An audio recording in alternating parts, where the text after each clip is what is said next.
Allir þættir samstæðvarinnar eru fáanlegir á öllum helstu hlaðvarpsveitum.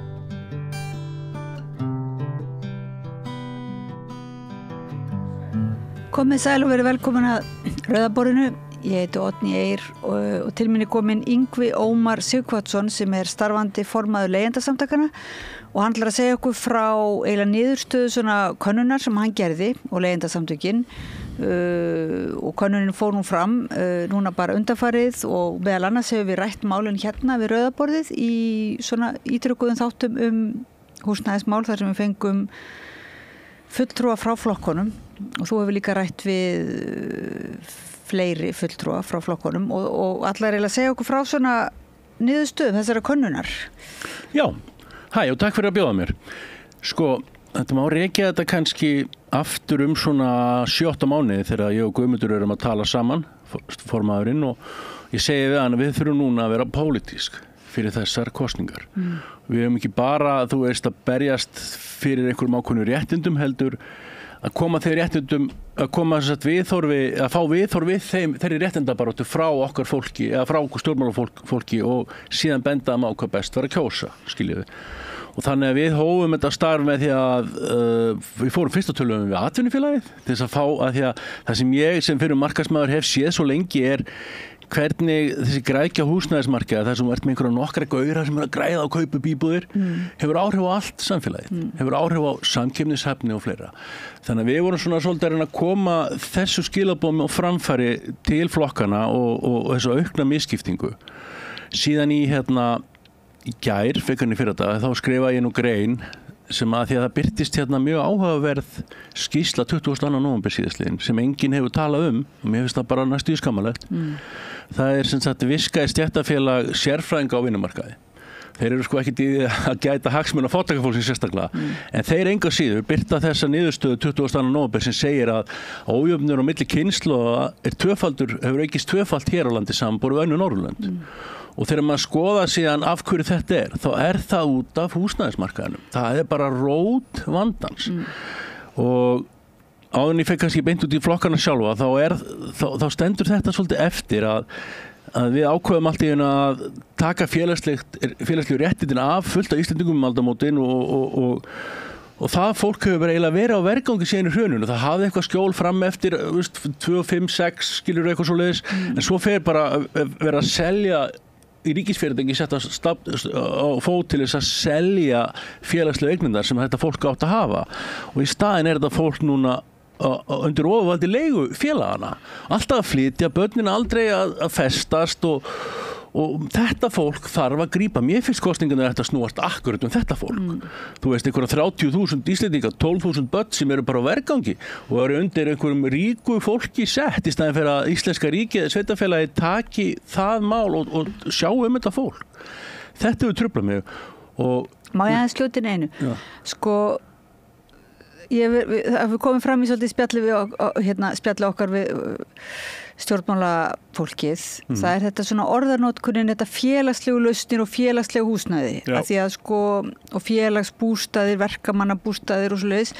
Að því að flestir kannski sem að heyra talað félagslegt húsnæði, hugsa þetta sem kallast svona, það ekki félagsíbúðir, félóg sem eru sumstaðir í borginni og það fólk sem í miklu vandræðum og fólki finnst þetta ekki vera mjög góðir nágrannar oft Þannig að það svona mjög eins og þröngt sjónarmið á þetta raunverulega einhver aðstoð við þá sem að bara, eiga það eru bara í mjög vondum málum. En svo finnst mér líka eins og umræðan eins og hjá sósíalistum vera þetta óhagnaða drifna og félagslegu lausn sem eitthvað meira en þetta. Það ekki bara fyrir þessa alveg sem sagt það sem í mestu erfiðleikum heldur líka fyrir bara þá ungt fólk og eldra fólk líka, fólk sem í kannski aðeins ofar það ekki? Já. Klárlega, af því ef við síðan skoðum hvað var félagsleg lausn aldamótin, þá var það líka félagslega íbúðakerfið sem fólk gat keypti sem verkamannabústaðir. Þetta var bara venjulegt láglaunafólk og það það fólk sem við erum að tala við erum ekki að tala fólk sem kannski veikt eða getur einhvern veginn ekki hugsað sig út af einhverju andlegu, félagslegu eða líkamlegu ástandi. Við erum ekki að tala um það fólk. Já, erum við ekki að tala um það líka samt? Jú, en við erum samt ekki að tala um það fólk hefur að því að þegar þú sækir félagsþjónustu í dag, ég þekki þetta nú að því ég var að tala félagsþjónustuna í Reykjanesbæ út á mannesku í gær, sem einsta móðir og að missa félagslega húsnæði sitt því hún næri ekki að standa í skilum, hún bara hefur svo erfitt líf og ég benti þeim á að það var ekkert í lögum sem tæki félagslega réttin til húsnæðis af henni þótt hún skuldi. Þvert á móti, en þetta snýst sko að fullt að allra fátækasta fólkið, það má gera ráð fyrir að það geti farið til félagsþjónustunnar og sagt þetta svo erfitt og að því að það stendur í lögum sko félagslegt húsnæði hlutverk sveitarfélagana að þeir hafa frumkvæði að hjálpa fólki við að fá húsnæði, en þetta í raun og veru svo langt frá því að vera frumkvæði þegar þú þarft að fara og tikka í einhver bóks sko, já, ég var barið þegar ég var 10 ára eða ég hef ekki fengið réttan morgumat í mörg ára, whatever, skiljið, allt þetta voru gangingunum alls konar áföll, það næri ekki bara að segja, heyrðu, ég með þetta mikið að tekjum og ég næ ekki að borga leiguna út af því. Þetta fólk, það í vandræðum og það, Bjarg og það allt saman, það að reyna að hjálpa til, þetta bara einhver 800.000 íbúðir eða 1200 íbúðir eða eitthvað, bara dropi í hafið og auk þess sem að þá þarf að vera í stéttarfélagi ákveðna hópa, þú veist, þannig að það ekkert almenn lausn, en það í mínum huga góð lausn líka, sjálfsögðu, en það þarf bara miklu meira til. Það þarf svo, veist, þegar ég verið að skrifa þetta nú, ég verið að skrifa mikið á Facebook og baráttan okkur hefur farið svolítið fram á Facebook núna og náð inn í fjölmiðla þaðan, þá það sem vekur mest athygli þessi misskipting sem enginn bað og allt í henni þetta orðið bara lykilatriði í þinni þróun sem ungs manns eða átt foreldrar geta keypt fyrir íbúð. Ef ekki, þá ertu bara settur í þá stöðu að leigja út íbúð á því verðið sem kostar að selja hana. Þannig að það það sem vandamál í íslenskan húsnæðismarkað. Það þessi græðgi að þú getur raun og verið fara og keyptir íbúð og látið sig að leigjandann borga hana og ofan á. Í dag þetta nokkuð jaft, ég meina það mjög dýrt að kaupa íbúð út af vöxtunum sko. En það var ekki svo fyrir 2-3 árum. Fyrir 3 árum gerði ég og Guðmundur til dæmis grein sem birtist í pressunni sem hét leigjandi sá sem kaupir íbúð fyrir aðra. Og þá bárum við bara saman sko hversu mikið hver hái leiga á Íslandi ef við berum hana saman bara hlutfallið við að kaupa íbúðina. Og kemur í ljós ef við bárum það saman við höfuðborgir og stóra borgir í Evrópu að það var meðaltalið 100.000 krónum aukala á mánuði á Íslandi. Þessi auka gróði sem leigusalar voru að taka umfram hvað kostaði að kaupa íbúðina á sko söluverði, ekki byggingaverði. Og þetta gengur svolítið tíma og svo bara allir að keppast í grækinn og safna sér íbúð, allir vildu sitt eigi leigufélag, það var bara svolítið mantran og við fengum bara vexti og verðbólgu og fór allt til andskotans út af þessari græðgi. Og það sem ég hef verið að reyna að benda á, ég hef talað bæði við Sjálfstæðisflokkinn og fleiri alla þessa aðila og verið að benda á að þetta svo óheilbrigt fyrir okkur sem heild. Þetta snýst í raun og veru ekki endilega eitthvað ákveðin hóp af fólki. Þetta snýst samfélagið okkar og við getum ekki leyft að það sé bara ákveðin grunnþörf okkar sem bara sett undir einhvern marka og það bara fyrsta markmið alltaf að græða sem mest og þá meina ég eins mikið þú getur sko. Já, það engar hömlur svona, þetta ekta, þetta ekki svona, húsnæðismálin eru svona bara mjög gott dæmi það sem við kallum nýfrjálshyggju þar sem það treyst á markaðinn, að markaðurinn bara komi lausnina og það engar hömlur, það neikvæð hugsun hömlur, svoleiðis að þarna bara þetta hömluleysi, en spurningin einmitt hvar kemur það þá tilbaka vegna þess að það á að vera þá þessir sem að græða þeir byggi þá meira í þessari vöntun, en það kom nú fram í spjallinu hérna að það eru ýmsir svona ljón í veginum, þannig að það eitthvað svona algjört rugl, þannig að þessi markaðshyggja hún leysir raunverulega ekki vandan, hún sækir þá bara til ríkisins að leysa vandan fyrir sig þegar vandinn kemur upp og ríkið ekki eins og með, sko ríkisvaldi virðist ekki vera með rétta hugmyndafræði, þannig að þau eiginlega bara lausnirnar sem að ríkisvaldi býður upp á eða stjórnvöld hingað til eru bara til þess að auka á vandan það ekki og auka á hjálpa alltaf markaðsöflunum út úr einhverju tímabundinni krísu en aldrei að hjálpa almenningi. Sko sem fyrir markaðsmaður þá finnst mér þetta svo mikil vitleysa. Svo hvort svo horfur á þetta frá hægri eða vinstri, það skiptir ekki máli.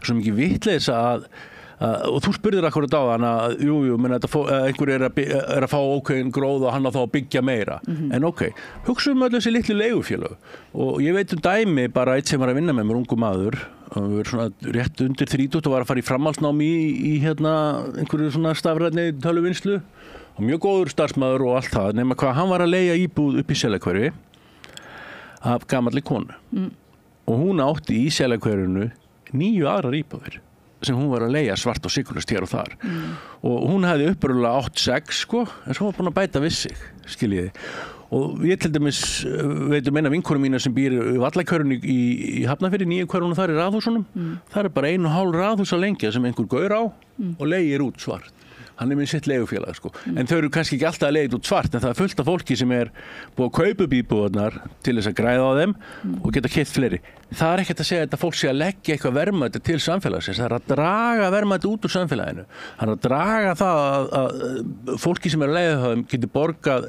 eðlilega leigu og lifa eðlilegu lífi þú veist og þetta er bara slæmt fyrir alla þú spáir í því Þannig að þú trúir ekki lengur á markaðinn Ég trúi á að þegar þú fær góða hugmynd og nærða komin á framfæri og láta verða eitthvað úr henni þá er að fá velum fyrir það. Alls ekki spurning og það verður alltaf að vera. Svona hvati til þess að vera frumlegur, skapandi og ýtandi. En er það ekki eitthvað svolítið annað? Erum við ekki alltaf að rugla þessu tvennu saman? En það er þessi markaður, að vera koma með nýja vöru og selja hana og ná forskottum og öðrum og svo framvegis, En húsnæði er ekki markasvara. Við sjáum það kannski bara fyrst og fremst á leigumarkaðunum.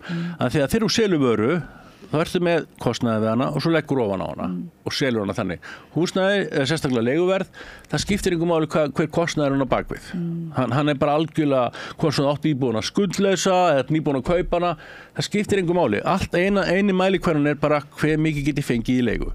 Og það veldur því að fólk sem er að leigja þessar íbúðir, það er fast á leigumarkaði. Það er að borga fullt kaupverð fyrir íbúðina og eitthvað ofan á yfirleitt, allan kostnað, fullt kaupverð og þetta hefur bara valdið því að við erum komin núna í 1,4 heimilum á leigumarkað og með einhverja séreignarstefnu þannig að við erum ekki svona sinna þessum 1/4, hann er bara ekki til og kannski besta dæmi þegar ég fór að hitti Sjálfstæðisflokkin ef við förum síðan út í þessa flokka byrjum á næsta sætinu þá, Sjálfstæðisflokkurinn Já, það er næsta sætið Já, byrjum á honum Af hverju fekk hann næsta sætið? Klárlega út af stefnunni hingað til en fyrst og fremst út af ákveðnum 2 atriðum sem að slóu mig mikið í samtali við þeirra fulltrúa. Fyrsta lagi þegar ég hitta þá segir það við mig, já þið eru bara svo lítill hópur, þið skiptir ekki máli. Þannig að Sjálfstæðisflokkurinn fattar ekki að 1,4 heimilum er á leigumarkaði í dag. Þannig að eftir að hann sagði þetta við mig þá fór ég bara og hafði samband við HMS, fekk tölur frá þeim spurði síðan út í hvað halda þessi mikið á útlendingum sem ekki með kosningarétt og reiknaði þetta bara út, þá er þetta 52.400 atkvæði. Þetta er stæðsti einstakir kjóstahópar á landinu, 19,6% atkvæða. En við erum samt og litli fyrir Sjálfstæðisflokkin til að skipta máli. Þetta sýnir kannski svolítið og spáir í því að setja stefnu og framfylgjenni en svona áttar sig ekki á því hvað gerir samt einhvern veginn. Þú veist bara, 1,4 heimilum, Ok, en það sem að hann sagði mig síðan, vorum að ræða, ég fór að ræða hvert við hann, þegar við sviptum þetta fátæka fólk eða lágtekju fólk réttinu sínum, þetta félagslega húsnæði sem var 11% og er 3% í dag. Þá sagði hann bara á mig, hann horfði á honum og sagði, við erum bara á móti félagslega húsnæði og ég alveg, Hvernig getur þú verið á móti félagslega húsnæði? Þú ert búin að skrifa undir alþjóða samninga það. Alla þjóðir í heiminum að 4. Og fór hann svo undan í flæmingi. En þetta var niðurstaða mín að þeir voru langlægstir út af fyrri störfum og þessu viðhorfum. Þú veist, fyrri störfin hafa valdið þessum gríðarlega ágangi á fastamarkaðin þar sem að fólk keppist að kaupa upp íbúðirnar og leigja þær út þessa græðuleigjendum. Meiri svo orðið það slæmt að fjármálaráðherra bendir á það núna í sumar að bara sé vandamála að fólk sé að fá fyrst í steypustæði fyrir að fara í rekstur, að stofna fyrirtæki og gera eitthvað annað. Þannig að þeir fá algjör á fallengun. Það er algjör afneitun líka í staðin fyrir að sjá að þetta bara gengur ekki upp hugmyndafræðilega og í staðin fyrir að gangast við því og kannski hugsaðlega endurskoða hugmyndafræðina þessa óheftu markaðshyggju að þá er freka bara afneitun og svona staðfesti því við erum bara á móti ábyrgðarleysi bara. Ég get fallengun, bara XG fallengun. Algjörlega, og ég get sagt svona, með svona ákveðna fantasi í hausnum stundum, bara svo ég verið alveg hreinskilinn með það. Mér langar að rekast á Kálabjörn eða Brynjar Níelsson og fara að ræða við hann hvað eru heimskir. Að þið skuli ekki sjá það að frelsi til að græða á öðrum hefur valdið þessu ástandi. Þetta svona ákveðin svona mantra í hausnum sem að skyggir þeim sín. Þeir bara sjá ekki í raunveruleikann. Þannig að mér finnst þið bara heimskir. Það bara segist alveg eins og er. En ef þú halda áfram... Haldum áfram, hver er næst neðsta sætinu? Miðflokkurinn. Okay. Miðflokkurinn er ekki með neina stefnu alvöru húsnæðismál. Þeir segja bara allir eiga húsnæði. Og eins og það er bara að segja það eigi að vera nóg. Og þeir minnast ekki einu sinni á leigjendur í sínum stefnumálum. Eina jákvæða sem ég hef þá að segja er þegar ég fór að hitti Bergþór Ólason í Smiðju. Þá talaði hann á móti leigulega stefnu. Þá einhvern veginn virðast til átt að segja að sé einhver leigulega stefna, en hvað ætla þeir að gera? Ég hef ekki hugmynd, skilurðu. Þannig að þeir fari næsta sæti bara út af stefnuleysi auk þess. Þá er ekki hægt að horfa framhjá því að 2013, þá var Sigmundur Davíð sem var formaður Framsóknar þá og rekur þennan flokk, þá var hann forsætisráðherra eða eitthvað slíkt hér og hann stóð fyrir því að selja allar eignirnar sem fólk misti í hruninu. Hann seldi 1000 eigna út bara í einhver leigufélög sem síðan hafa okra á okkur að stuðla að þessu. Þannig að hann er mjög ábyrgur. En hann náttúrulega átti sig ekki á því. Hann er svo uppfylltur að sjálfum sig, en hann bara dettur það ekki í hug. En það komið mitt líka, við ræðum Framsókn, þegar vorum að tala hérna, það er þetta raunverulega hvað stjórnvöld eru búin að selja undan markaðinum líka. Þú veist, þannig að þessar íbúð hefur verið að tala vöntun á íbúðarhúsnæði, vöntun á lóðum. Já. Þú veist, það er bara svona eins og það sé eitthvað komið bara frá Guði, það sé vöntun á lóðum. En einmitt, það er náttúrulega bara búið að selja bæði húsnæðið og lóðin. Já, ok, en ég ætla ekki að... Ja, alltaf, það er búið, sko. Ef þú bara skoðar sem ég var að tala með þessa sölu frá Katigo, sem voru varnarliðsegnirnar og allt fólki sem misti hruninu, alveg helling og það tók nú einhverja þingmenn langan tíma að fá einhverja skráum þetta og merkilega nokk það var að þingmaður Miðflokksins, ekki Bergþór, einhver annar sem var að fara eftir þessum tölum. Hann greinlega ekki átt að sjá því að formaðurinn þeirra er hann að lykil spilar í þessari hörmungarsögu, skilurðu. Hann bara skiptur flokk og þykist verið einhver annar núna. Já, núna teknar á sig skegg og þykist verið einhver annar. En hver er þriðja lægsta sætinu? Það var Framsóknarflokkurinn. Það er Framsóknarflokkurinn. Það er fyrst og fremst út á fyrirstörfum. Algjörlega, þeir hafa farið með húsnæðismál meira eða minna bara 30-40 ára eða eitthvað. Þú veist, ef þú tekur frá okkur smál hér og þar, sko. Og það sem ég hef út á Framsóknarflokkinn að setja og þekki marga góða Framsóknarmenn og þeir hafa oft tala vel og reyna að líta vel, að vilja vel, en þeir fara alltaf til hægri og þeir bara fylgja Sjálfstæðisflokknum bara eins og þetta er bara samvaxið fyrirbæri, skilurðu, þannig að það er og þeir eru með svona ákveðnar stefnur og ég talaði nú lengi við Ágúst Bjarna bæði hérna á fundum fyrir þessar útsendingu okkar og í útsendingunni og þetta er hörkunagli og vill vel. Og hann hafði mikla þekkingu yfir sín og einhvern veginn virtist bara að finnast leiðilegt að hafa ekki einhvern veginn gengið betur í framkvæmd af því að hugmyndafræðin er þessi samvinnu hugsjón, samfélagsleg hugsjón einhverstaðar í Framsóknarflokknum en einmitt virðist nær ekki alveg í gegn í að lögfesta það hjá þeim. Já, það virðist nefnilega og þeir eru svona og maður finnur það okkur, þetta er gott fólk fullt af öflugu fólki, það er einhvern veginn bara þeir haldi bara niðri, það maður er alltaf að segja það, skilur það fólk að færi ekki að skína spurning hvort að Hallarhund fá að skína ef hún kemst á þing, ég veit það ekki hvort þú verið líka svona dregið niður af því að það er það sem maður hefur gerst með þennan flokk hann hefur alltaf verið dregið niður á samstarfi við Sjálfstæðisflokkin. En þá er þetta nú líka samt verið að stefnan hjá þeim það voru einhvern veginn maður fann strax fyrir mótsöku, það var eins og þau væru með fínar hugmyndir en ekki samt tilbúin til þess að gera það sem þarf að gera til þess að koma því framkvæmd út af hugmyndafræðilegum blokkeringum raunverulega þessi dýrkun á markaðunum virðist vera ennþá til staðar eða? Já, þeir eru nefnilega þar þeir halda ennþá að markaðurinn getur leyst þetta einhvern veginn og það sem að enginn af þessum flokkum hefur til dæmis almennilega tengt við er þetta að 2003 eða 2002 þá gat hver Íslendingur voru fengið bara lóð á kostnaðarverði hann gæti bara byggt sér sitt hús, jafnvel reist bílskúri fyrst og svo byrjaði hann að dóla sér að byggja upp húsið. Ég þekki nokkra sem gerðu þetta svona. Þetta er bara tekið frá okkur, alfarið. Og þetta er náttúrulega eitt versta skrefi held ég sem er í öllu þessu ferli, þú veist, að hafa tekið réttinn til lóða frá Íslendingum. þú veist, í staðin fyrir það orðið bara eitthvað svona gróðfyrirbæri sem að verktakar eru núna að berjast við að kaupa á uppbreyttu verði til þess að geta haldið áfram rekstri að byggja hús, þú veist. Þannig að Framsókn sko er í næst síðasta sæti, þriðja síðasta sæti. Já. Þá spennan eykst, hver er þá í fjórða neðsta? Það var Viðreisn. Og ég hitti nú Grím bæði og konu sem heitir Diljá minni mig. Áttu mjög gott spjall og ég ræddi við Viðreisn út frá hægri hliðinni, út frá sanngirnishæfninni, út frá því að launin fyrir alltaf að elta húsnæðisverð og leigu, af því að bottom line fyrir mér í þessu öllu saman er þetta að húsnæðisverð hefur hækkað tífalt frá aldamótum, laun hafa bara hækkað 4,5 sinnum. Þetta er bara niðurstaðan. Og þeirra flokkur er alveg á því eitthvað hafi mistekist þarna, skilurðu.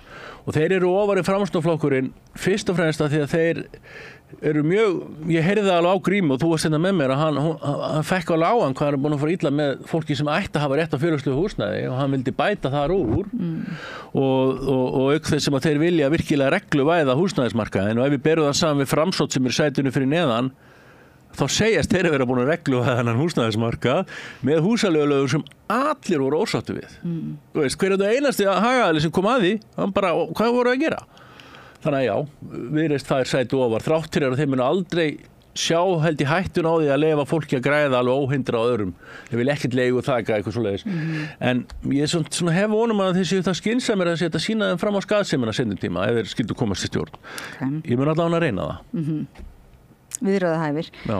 En þá er það næsta sæti. Fikrum okkur aðeins ofar. Við vorum konið í 5. Það var Vinstri græn. Vinstri græn. Já, Vinstri græn sko ég hitti Rósu og hann Finn, hann var mjög góð fundur, en það sem kannski var fyrst og fremst eftir að þau voru ekki alveg að kveikja á því sem við vorum að segja við þau, heldur frekar að reyna að sýna okkur fram á það sem þau eru að segja og hafa verið að leggja til og þessi grænbók vel á fyrir að sé lausnin, sem ég er ekki sammála að sé lausnin, skilurðu. Þau til dæmis vilja festa hér setja leigubremsu inn sem að við erum alfarið á móti, að því að leigubremsa í ástandi þar sem leiga er allt og dýr, er ekki lægi. Þá ertu bara að lögfesta allt og hátt verð á húsnæði.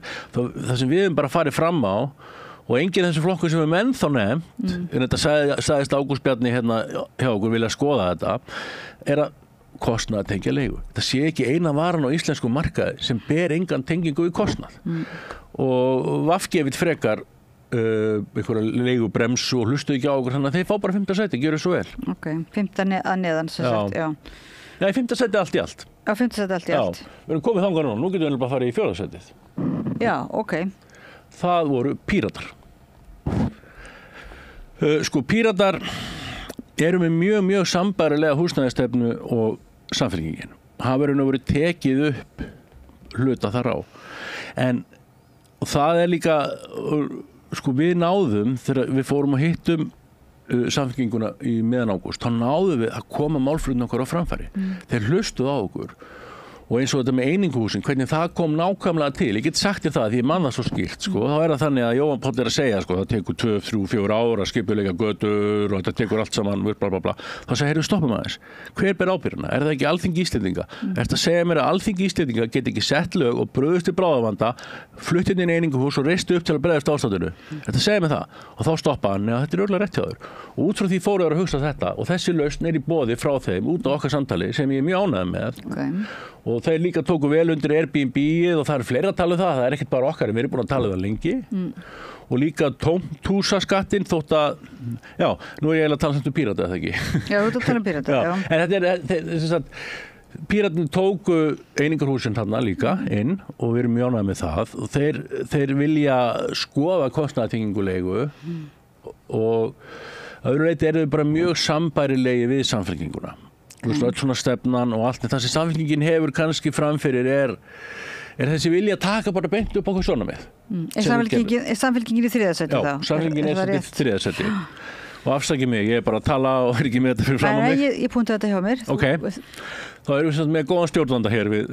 Ég veit það ekki, bara fyrir hlustundur og þá sem voru kannski dett inn í spjalli þá er Yngvi Ómar Sighvatsson, starfandi formaður Leigjendasamtakanna, að fara í gegnum könnun sem að Leigjendasamtökin gerðu á afstöðu flokkana til húsnæðismála og lausnum þeirra út úr húsnæðiskrísunni og mestu falleinkunn fékk Sjálfstæðisflokkurinn, næst neðstir voru miðflokkurinn og síðan Framsókn, Viðreisn, síðan kom VG, Píratar og Samfylkingin. Þannig að við tvö... Já, kannski klára þess, ég tala bara Samfylkingun og Píratarna saman, þetta mjög sambarleg stefna, það eiginlega ekki til skýrir úr milli. Og við sem sagt birtum þessa einkunnagjöf okkar og við líka tökum fram, veist, að því við þurfum að meta aðeins hversu líklegt að fólk, þetta verða veruleika það sem er að lofa okkur, sko. Og við í báðum tilvikum setjum út á Pírata og VG út á Reykjavík. Þú veist, það bara staðreynd málsins að þessi þéttingastefna í verstu húsnæðiskreppu sögur... Við tala Pírata og VG eða Pírata og Samfylkinguna? Samfylkinguna. Við smartum mig kannski þarna. Já, afsakið. En já, þessi flokkar hafa staðið að þéttingastefnu í Reykjavík í verstu húsnæðiskreppu ever. Og það er óafsakalegt. Algjörlega hafa ekki stigið fram og bara reist hérna hús og brotin í hverfi. Það er líka bara spurning sem ég velti stundum fyrir mér. Er borg að byggja fyrir borg eða er hún að byggja fyrir íbúin í borginni? Þú veist alltaf að tala þetta kostar okkur svo mikið, einu sinni var ekki svona spáð í þessu. Það var bara, það vantar Breiðholt, byggjum Breiðholt, það vantar fólk. Þú veist, en núna heyrir maður svona, eins og Hjálmar Sveinsson og fleiri, þá var það svona, svolítið þessi hugsun ákveðina borgarmenningu, þéttingu byggðar til að gera þetta svona alvöru borg, svona eins og í útlöndum og þannig. En svo þegar ég fór að heyra samt hérna flokkarna vera að tala það virtist þetta kannski vera bara einhver neyðarlausn út frá lóðarskorti. Ég veit ekki, ég fór bara eitthvað að velta því fyrir mig hvort að það hefði áhrif. Sko, það Reykjavíkurborg á einna mesta lóðum öllum. Þannig að það er ekkert lóðarskortur ef þeir vilja leysa út lóðir. Það er alveg ljóst. Þetta er í raun og veru einhver svona bábilja bíllausan lífstíl og akkurat þess að þú ert að tala einhver menningalegt og gera borgina okkar. En hver er að líða fyrir það? Þetta er nú ekki bara reiðan þegar þú segir þetta svona, af því að þetta er það sem gerðist. Allt í einu bara, við ætlum að gera þetta borg, svo sambarlegt við aðra borgir og menning og bla bla bla. Á meðan er fólk að þjást, það fær ekki húsnæði. Jú, en ég veit ekki alveg skilja hvernig við þurfum að ræða þetta betur, svo sem alveg með þessa þéttingastefnu, af því að sko, þú veist, þetta með verðið og markaðshyggjuna, þú veist, maður gæti alveg ímynda sér félagslegri og óhagnaðardrifnar hugmyndir sem færu saman þétting að væri svona bíllaus lífstíl og að væri, maður getur séð það ekki. Það er kannski útölkur ekki eitt annað, en þarna er eitthvað svona þéttingastefnan er greinilega inn í þessu markaðsdrifna og bitnar á. Sko, ég horfi bara á þetta þannig. Fyrir 23 árum gastu keyptir 2 herbergja íbúð fyrir 4-5 milljónir. Í dag getur ekki keyptir 2 herbergja íbúð, það eru alltaf til. En ef þú getur það, þá fara hann 60 milljónir. Þetta er bottom line, skilurðu.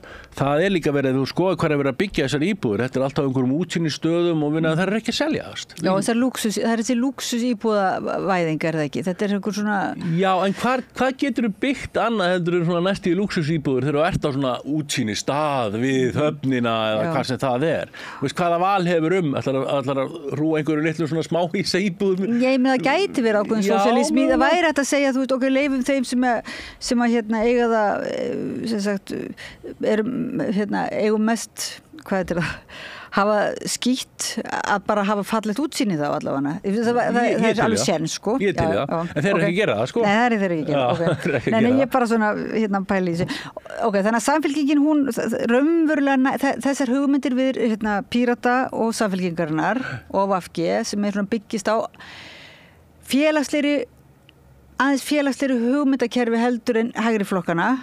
Klárlega aðeins, en ekki nóg. En nær ekki vegna þess að raunverulega ekkert að koma með valkost við markaðshugmyndafræðina beinlínis. En það fannst mér líka hérna í spjallinu. Já, það var ekki beinlínis svona einhver hvernig lausna miðað, hvernig ætti að gera eitthvað annað. Af því að það er ákveðin fordómar hérna hjá þessum flokkum, þóttir séu meira til vinstri, þá finnst þeim einhvern veginn svona óhagnaðardrifið og félagslegt svona, finnst það eitthvað skítugt eða eitthvað skrítið. Já, ég held nefnilega að sko þessi flokkar, bara eins og Samfylkingi sem dæmi, ég held að þið vilja alveg hafa smá stjórn á því hvað er verið að græða á bökum fólks og leigumarkaði. En það er bara að koma kosningar og þeir geta ekkert verið að úttala sér eitthvað hrættir það, skilji ekki að þetta eru hellingur af fólki sem eru undir og hellingur af atkvæðum, við bara fatta það ekki greinilega. En það líka virðist kannski vera svona einhvern veginn smá ángja þessari hægri sem ég kallaði heimsku áðan manstu, að það þú átt alveg rétt að græða á eigninni og allt þetta eins og þetta er í hug og allt þannig. Það er verið smá ángja á því.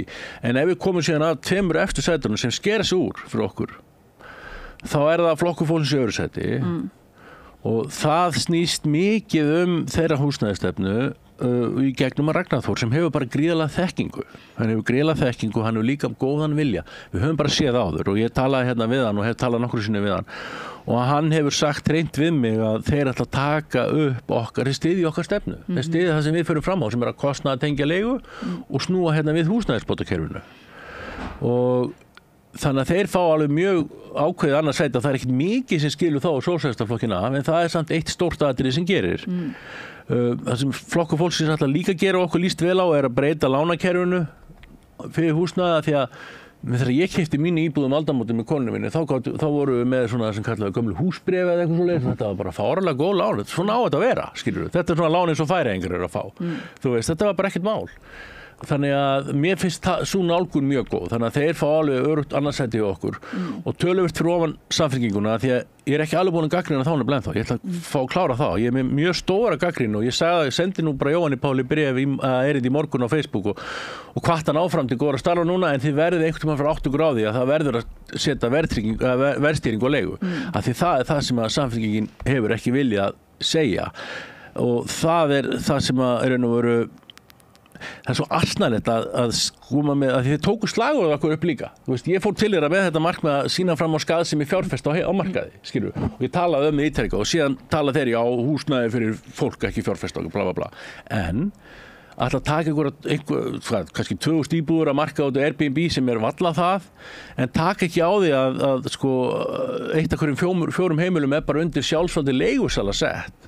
Það fjárfesta vandamál á íslenskum húsnæðismarkaði. Það stóri vandinn og ef við ætla ekki að laga hann þá nú verið bara hálf asnalegt að segja já sko húsnæði fyrir fólk ekki fjárfesta og ég bara þeim alveg vita það, mér finnst það lélegt.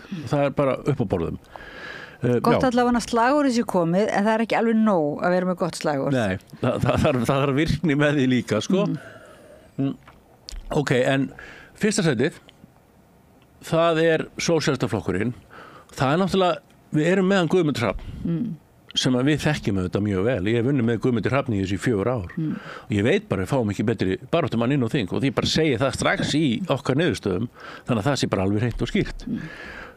Þeirra stefna, þeir hafa og vilja taka upp einhverju tengingu við kostnað, þeir vilja endurskoða húsnæðisbótakerfi þannig að þeir taka upp það sem við erum að leggja til og vilja það og sanna og þau hafa talað mikið uppbyggingu félagslegum forsendum sem það sem vantar fyrir fólk. Sko, ég oft hugsaði þannig, akkur þarf húsnæði að vera þessi rosalega byrði á fólk á Íslandi? Akkur þetta ekki bara svona eðlilegur hlutfall við aðra byrðar í lífinu? Þetta eitthvað öfugsnúið og ég hef vonum að sósíalistaflokkurinn sjái það og breyti og ég ætla að kjósa sósíalistaflokkinn. Það má bara, ég get gert það opinberlega núna. Ég búin að hættur að pönkast í öllum frambjóðendunum. Þannig að ég get sagt að þeir eru með bestu húsnæðisstefnuna og fyrir leyendur þá kýs maður þann flokk, skilurðu. Og eins og þú varst að segja, þetta ekki bara spurning að vera með eitthvað gamaldags módel. Þetta líka bara víða. Þú myndist á í þætti á Vínaborg og Norðurlöndin og Evrópulönd svona nokkur módel sem að Íslendingar virðast hafa verið eitthvað svo hrættir við að væru eitthvað bara eins og Sovjetríkin og væri eitthvað svona þú veist, eitthvað ótrúlega fordómar gagnvart þessu finnst mér sko. Þannig að núna ekki sósíalistaflokkurinn raunverulega bara óhrættur við að gera raunverulega vera með nýjar lausnir sko, sem byggjast á auðvitað því besta sem hefur verið gert sko, í bara víða lönd en eru svona reikna þetta upp á nýtt og út frá nákvæmlega stöðun í dag eða hvað? Sko, Íslendingar þurfa bara að fara átt að sjá því að frelsi til að græða á ekki að bitna á einhverjum öðrum alltaf. Og það ekkert mikilvægar heldur en alls konar atvinnufrelsi og félagafrelsi og öll hinn frelsismálin að frelsi til að græða okkar vandamál. Við sáum þetta í hruninu. Þú veist, þarna var bara dælt út lánum til fólk sem átt að kaupa sér íbúðir og verðin hækkuðu og síðan kom bara hrun út að græðgi ákveðna hóps á bankana sem að voru að ota okkur þessum lánum, skilurðu. Og síðan núna hafa þau tekið alveg yfir húsnæðismarkaðin, bæði fjármögnun, uppbyggingu og allan pakkan og skamt okkur húsnæði. Það bara þannig, það verið að skamt okkur húsnæði og það það sem ég hef svona áhyggjur af og nú ég ekki að tala að ég sé það færum að geta spáð einhverju nýju hruni, ég ekki að gera það, ég bara ekki nóg klár til þess, en það sem ég hef áhyggjur af það að til lengri tíma hefur húsnæðisverð hækkað tvöfalt á við laun. Þetta bara staðreynd og það að því allir þurfa húsnæði að lokum, það gengur ekki. Það bara segir sér sjálft og einhverju tímapunkti þarf fólk að opna augun og segja nei, þetta ekki varan sem þú átt að græða á og þú tekur Vínarborg sem dæmi sem mjög gott dæmi þar segir húsnæðismálastjóri eða eitthvað sem hann kallar sig þannig í borginna segir húsnæði bara ekki markaðsvara það ekki vara sem markaðurinn á að sjá og Vínarborg sér bara mest húsnæðistörf fólk sem vill ekki kaupa sér húsnæði og þetta ein sko lífvænlegasta borg í heimi hún oft verið kosin eitthvað slíkt og þetta bara mjög góð borg 50% húsnæðis óhagnaðardrifið við skulum tala óhagnaðardrifið af því það ekkert mikill munur og félagslegu óhagnaðardrifnu þú veist þannig að já, ég myndi segja að sko, við erum byrjuð á litlum hænum skrefum en þau taka langan tíma til þess að bregðast við ástandinu í dag þá verður og það bara verður að hemja græðgi við hefndum ekki græðgi fyrir hrunið og lentum í líði, við þurfum að hemja græðgi núna áðurinn að verður bara seint. Já, ekki bara hemja græðgi á einhverjum svona sjálfshjálparnámskeiðum og anda djúpt og hemja græðgi því græðgi er svona tilfinning heldur bara setja einhverja lagalega eða setja eitthvað svona, það ekki? Já. Ramma. Það bara gæti gerst það sem gerðist. Við bentum á þetta 2016, eða ég var nú ekki í Landssamtökunum þá, þeir bent á það til Samkeppniseftirlitsins að það væri verið að stunda uppkaup á húsnæði. Mætti segja að bæði stóru leigufélögin og allir sem vildi sitt eigið leigufélag, fullt af fólki sem vildi bara fara að kaupa upp íbúðir og leigja. Og við sjáum alveg að húsnæði fer bara upp á þeim tíma alltaf upp og upp og upp. Vextir eru lágir og 2019-20 og sérsta tímabila sem vextir eru mjög lágir en húsnæði að seljast, húsnæðisverð að hækka og leiga alveg bara á búm, skilurðu. Það allir að kaupa íbúðir til að leigja út og alltaf fleiri og fleiri að borga fyrir leigu í staði fyrir að kaupa. Og þetta valdið því að húsnæði hefur hækkað svona mikið og núna í dag erum við ákveðnu núllpunkti þar sem að vextir eru mjög háir og það borgar sér ekkert endilega að kaupa húsnæði til að leigja það út þess að seljast þessar nýju íbúðir ekki það borgaði sér áður en að vextirnir voru svona háir en hvað gerist þegar vextirnir lækka? Hvað gerist þá? Er þá ekki bara aftur nýtt kapphlaup íbúðirnar að fara að græða aftur á leigjendum og hvað gerist þá? Hækkar þá ekki húsnæðisverð ennþá meira og getur það hækka meira? Það er búið að hækka tvöfalt á við laun frá aldamótum getur það hækka þrefalt á við laun? Hver þröskuldurinn þannig? Ég held að við séum komin yfir hann. Þannig að við erum svolítið, manni finnst eins og lausnir hinna flokkana þarna raunverulega allra flokka nema þá sósíalistaflokksins og hugsanlega flokksfólksins séu eins og bara einhver svona að fresta mögulegu hruni, sko. Já, eins og ég segi, mögulegt hrunið ekki, það var allan ekkert alheimsun út á íslenskum fasteignamarkaði, en einhverju tímabótið ég held að það sé komið núna vissu leyti, þegar við erum að sjá að það sé búið að byggja upp á 6 þéttingarreitum, alveg rosa stórar og flottar íbúðir, en það ekki að seljast. Það er markaðsbrestur. Og þessi markaðsbrestur er tilkomin út af markaðsmisnótkun sem að gerðist þegar allir vildu sitt eigið leigufélag og keyptu íbúðir. Þetta var bara markaðsmisnótkun, ekkert annað. Og eins og einhverju farið og keypt allan matinn á Íslandi og sett hann á fara á hendur og síðan deilu honum út með einhverju 300% álagningu. Og þetta er að gerast líka út á landi náttúrulega. Það var ungir sósíalistar sem voru að lýsa því á Akureyri, hvað raunverulega misskipting ungs fólks hefði aukist ofboðslega á síðustu árum, sko, og röktu það til húsnæðis aðstæðumunar í húsnæðismálum. Ég lýsi svolítið svona, sko, ok, þú getur farið inn í miðborg Kaupmannahafnar eða Stokkólms eða eitthvað og sér dýra íbúð, alveg svo hérna. Það eru dýrar íbúðir í miðborginni, en ef þú setur pinna þar og tekur svona 50-100 kilometra frá, þá finnur íbúður, fullt af íbúðum á venjulegu verði, skilur þú veist, bara eins og í Danmörku, þá finnur þeir bara stórt einbýlishús 40 kilometrum frá Kaupmannahöfn á 20 milljónir, bara 6 herbyggi og bara sveita setur, ég sé þetta sjálfur fullt af þeim, en stíndunum er pinna og reykja allt Íslandsvæði og þú finnur aldrei á hvergi íbúð eðlilegu verði, hvergi, skilur og það halda þetta sé að því að þessi skortur og það er það sem að þessi stjórnmálamenn afsaka sig alltaf með og það er alveg rétt að það er skortur en skorturinn, hann gefur tækifæri á að græða.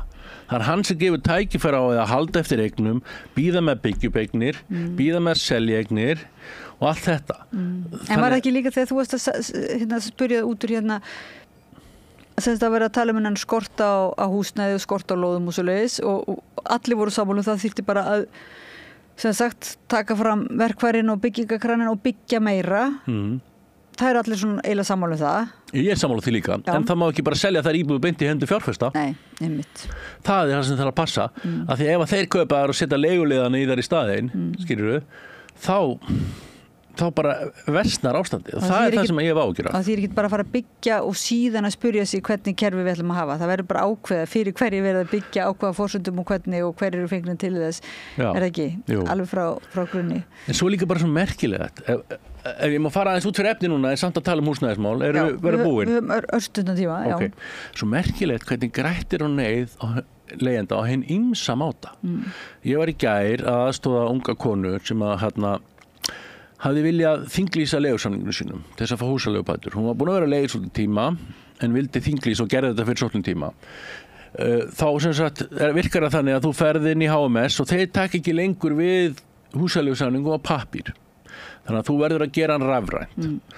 Og eini staður sem þú færð það frítt er hjá Igloo.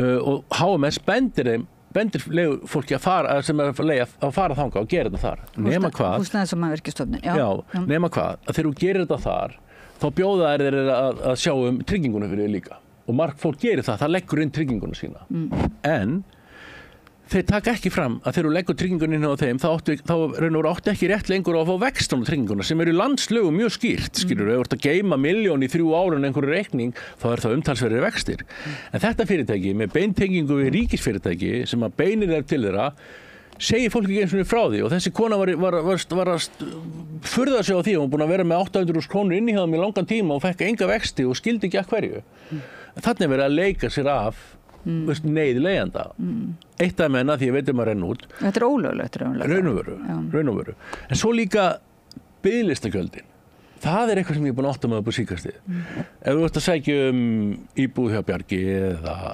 Blæ eða Öryrkjabandalaginu eða hvað sem það er þá eru konum með ný gjöld á leigjendur í neyð sem er biðlistagjald þannig að núna borgarleigjendur ég veit að ég bara hlæðir í segja þetta það er svo bara fáránlegt sko og borgar leigjendur kannski 3.000 kall á ári fyrir að mega bíða eftir að fá komast í húsnæði. Takk fyrir. Mér finnst það bara fáránlegt sko. Og ég spurði akkur eina manneskinn í þessu býtu en ef það eru 5 ár, ætlar þá bara að rukka 3.000 kall aðeim á 5 ári í 5 ár og kannski fá ekki eins og íbúð. Þetta er þetta lúmskæmi sem er að tala um komugjöldin og allt svona þegar við erum að tala um hægri flokkarnir segja að við ætlum að lækka skatta en svo er að náð tilbaka raunverulega það sem er lækkað náð tilbaka á þennan hátt en rétt áður en við hættum getur þá sagt aftur þetta sem mér fannst svolítið upplýsandi leigubæturnar húsnæðisbæturnar að sagt það að þessir hægri flokkarnir og líka raunverulega hvað er ekki VG, Píratar og Samfylking líka eru að bjóða upp á einhvers konar þetta er svona hálfgert ölmusu pæling sko altså, hækka bætur og svo kemur það í hausinn á það kemur í hausinn á okkur þessari hækkun á bótum þetta er bara veist ákveðin vitleysingangur þú ert ekki að skilja samhengi hlutanum þegar þú leggur svona til af því að sko við sáum þetta bara þegar bæturnar hækkuðu núna í samningunum og við rifumst leigjendasamningi mikið við verkalýðshreyfingunni út af þessu voru mjög ósáttir við þessa samninga af því að það eina sem gert fyrir leigjendur var að hækka leigubætur og það virkaði fyrir Bjarg og virkaði fyrir félagsbústaða og þessa sem voru með leigu sem var kostnaðarstýrð en það sem gerist á markaði var það að leigan hækkaði bara öllu valdi og það sem er svo slæmt við svona húsnæðisbótakerfi og eins og ég segi, ég fór út á landsþing, alþjóðaþing leigjendasamtakanna í fyrra og fólk bara hló þegar ég sagði hvernig það virkaði af því að, þú veist spurði bara, hækkar ekki bara leið og hækki bætunar, ég sagði bara jú og það er það sem hefur alltaf gerst þannig að ef við skoðum hverjir eru að biðja hækkaðar húsaleigubætur, þá er raun og veru bara verkalýðshreyfingin, af því hún bara skilur þetta ekki greinilega og forstjóra stóru leigufélagana af því að það er eftirminnileg setning sem ég sagði daginn að þegar það stendur upp forstjóri stórs leigufélags í aðdraganda húsaleigulagana 9 var í starfshóp og stendur upp og segir já nú þarf sko að hækka húsaleigubætur af því að eignasafnið okkar hefur hækkað svo mikið í verði við þurfum að hækka leigu þannig að beðið sem ríkistyrk og 9,6 milljarðar á hverju ári á 9,6 milljarðar fyrra til ríkasta fólk landsins bara fyrir að leiða okkur að leiga hjá þeim að því við erum að leiga allt á dýru verðum sem að veldu því að allt verður miklu dýrara þetta er svona bara fáránlegur leikur einhver það eru 9,6 milljarðar og þetta finnst okkur óbáslega sóun og almannafé og aldrei ganga að setja bætur inn á óverðstýrða grunnþörf mannsins sem að húsalega húsnæði þú veist, það er ekki eins og fólk af eitthvað val þannig að við höfum lagt til kannski fara þessi vera mjög fljótt við höfum lagt til að sem við köllum viðmun að vera leigu hún tekur á nokkrum hlutum, hún tekur á því að leigjendur eru skatlaðir aukalega fyrir bara að leigja eign 11 til 22% skattur sem alltaf inn í leiguverði alveg svo virðisaukinni inn í veð og brauði leigja út eign já, fyrir ekki og við viljum líka kerfið tekur líka á því að í dag þegar segjum svo núna vextir eftir ár verði vextir komni niður helming og gjöldin þar sem fólk að borga láninu sínum búið að lækka stórkostlega af því það sem hefur gerst núna að ef þú ert með leigusamning og leigjanda og það hækkuðu vextinir þá fæði með það til leigjanda sem hann borgar það hann hækka leigan já mér hækkaði leigan úr 220 í 295 á ári og 2 mánuði út af þessum hækkunum síðan lækka vextinir leigan lækkar ekki hún gerir það ekki, það alveg ljóst við sjáum það áður sem þýðir að það þessi ríkisstyrkur alltaf að fara inn í þetta fólk skilurðu, við hönnum kerfið með það að snúa í við að bæturnar færi til eigandana ef að lánakostnaðurinn væri há þannig að enginn á að tapa á því að leigja út íbúð en enginn á að græða óhóflega á því og spara ríkinu kannski helming eða 60-70% af þessum 9,6 milljörðum á hverju ári og nota því að byggja upp húsnæði í staðinn og setja bara á svona eðlilegan að þetta líka snýst ungt fólk á Íslandi fyrir mér ef þú ert ungur og ert að safna þig fyrir íbúð þá ferð að vinna meira þú ert að reyna að ná í meiri pening og leggur allt á þig og það á að vera svolítið þetta sem endgóli að þú átt að geta skiptir íbúð og leggur þig fram nema hvað, ef þú átt rétt á húsaleigubótum þá hverfur sá rétturinn leið og ferð að safna og það gerir allt svo miklu erfiðara við viljum það í burtu líka að því við erum að festa fólk á leigumarkaði Þetta bara, ég held að þetta sé nú alveg að skýrast sko og jafnvel að vonandi að þeir sem að koma út úr þessu kosningum bara gera eitthvað dálítið sem að skipti máli til að við lendum ekki í einhverju hruni, öðru hruni eða áframhaldandi hruni en ef að fara aðeins yfir þetta bara Yngvi Ómar Sighvatsson starfandi formaður Leigjendasamtakanna, takk fyrir að koma og deila með okkur sem sagt niðurstöðum könnunar ykkar á afstöðu flokkana og hugmynda þeirra lausnir í húsnæðiskrísunni í 8. og neðsta sætinu falleinkunn var Sjálfstæðisflokkur næst neðsta sæti Miðflokkur síðan Framsókn og Viðreisn þannig að svona hægri flokkarnir eru þá í neðstu sætunum síðan koma Vinstri græn Píratar, Samfylking Flokkur fólksins í öðru sæti og í fyrsta sæti Sósíalistaflokkur Íslands þannig að Sósíalistaflokkurinn þá sem sagt vinningshafi í þessari könnun klárlega og kæra þakkir fyrir að koma og hlustendum og áhorfendum þakka ég kærlega fyrir að fara í gegnum húsnæðis umræðuna með okkur og við bendum á önnur spjöll sem við hefum átt einmitt við Yngvi kom og var með okkur í spjalli við frambjóðendur þakka Laufey Líndal fyrir að senda okkur út til ykkar og bið ykkur að fara ekki langt til við höldum áfram að ræða málin við rauðaborðið. Takk. Hér verið að byggja og hvað verið að byggja? Rándýrar íbúðir upp á 100 til 200 milljónir króna. Hér ekki verið að byggja fyrir venjulegt fólk. Sósíalistaflokkurinn eini flokkurinn sem ætlar að breyta því. Breytum Alþingi, kjósum Sósíalistaflokkinn, XJ. Sósíalistaflokkurinn vill að húsnæðiskerfið verði afmarkaðsvætt. Meira stefnuna inn á xj.is.